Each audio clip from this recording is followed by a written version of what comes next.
Okay, this video is going to be about calculating work.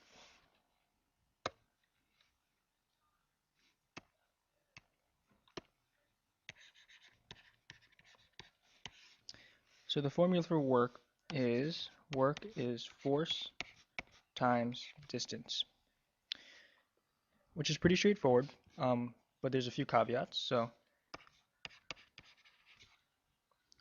the force must be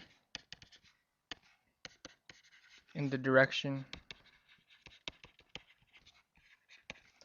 of the distance. What does that mean? So I'll show you a few pictures of examples. So if we have a box and there's a force on it pushing it to the right, and indeed it goes to the right, then the force and the distance are in the same direction, right? And you're good. You can have another situation where you have a force this way and the D is actually the other way. So you're pushing it to the right, but it's actually moving to the left. Okay? In this example, you're going to get negative work.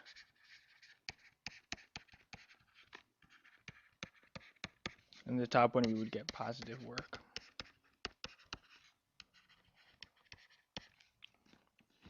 So it's just important to be mindful of the alignment of that D and that F.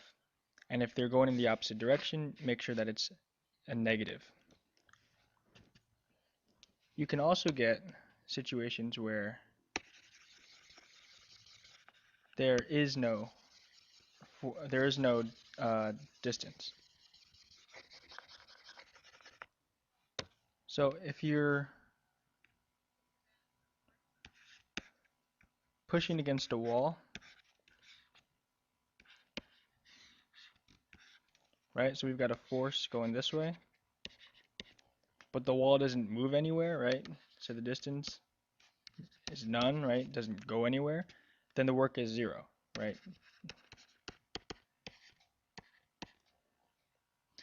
Alternatively, if